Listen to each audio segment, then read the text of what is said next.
12 cases of strawberry soda and 15 cases of cream soda. That should.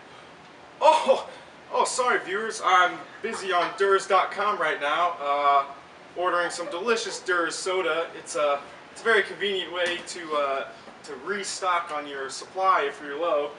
So just go to Durs.com and you can order all your delicious CA Durs and Company's products, like their soda and their flavor extracts. So I apologize for that. Just trying to use my time wisely. But we'll get right to the sports action from this last week. Newburgh Legion Baseball saw their season come to an end. The Capital Post 44 baseball team lost in the regional tournament.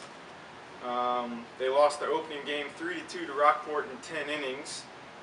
Despite a very strong pitching performance from Ryan DeMoss, he threw 9 of those 10 innings, allowed only 3 runs, struck out 11, was very strong. But Newburgh did not have enough offense and lost in the 10th inning 3-2. And in their second game against Princeton, they got up 7-0 after 3 innings, but ended up blowing that lead and lost 9-8 to Princeton, who was the eventual regional champion. So it was a disappointing end to Newburgh's season, but they won the second most games of any Newburgh Legion team in its 40-year history, so they have a lot to be proud of. Although they fell a little short of their goal of winning state and advancing to the World Series. But there is some good news for the Newburgh Legion program. Their junior Legion team won state last weekend up in Kokomo.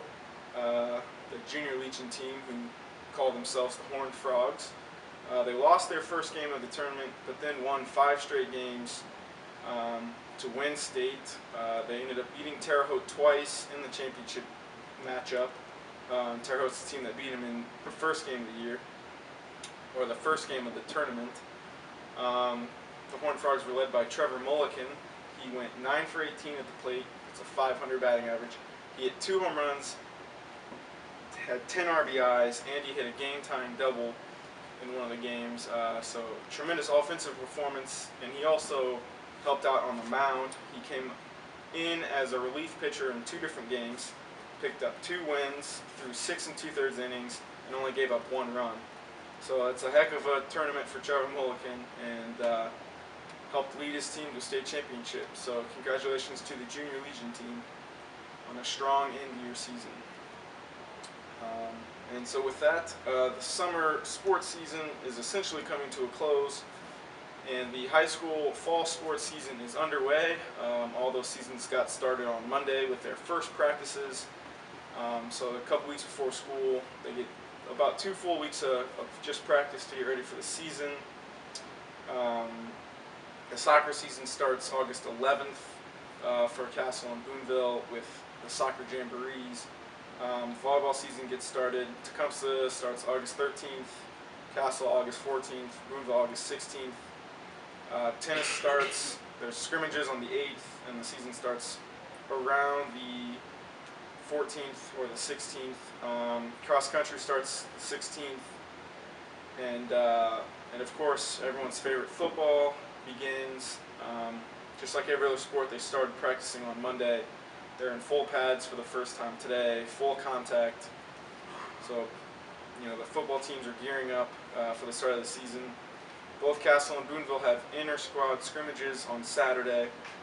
Castle's blue-gold scrimmage is at 6 o'clock at their high school field, and Boonville's black and gold scrimmage is also Saturday at 6 at Boonville High School. So if you want an early glimpse at Castle and Boonville, head out Saturday night and get a glimpse. And Castle, Boonville, and Tecumseh are all also in action again next Friday, the 10th, with scrimmages against other teams. Castle's with Memorial, Boonville with Central, and Tecumseh's with Princeton. So that'll give you another glimpse at your football teams before the season starts for real on August 17th. All 3 teams are in action, so make sure to mark that day on your calendar because that's the start of the football year.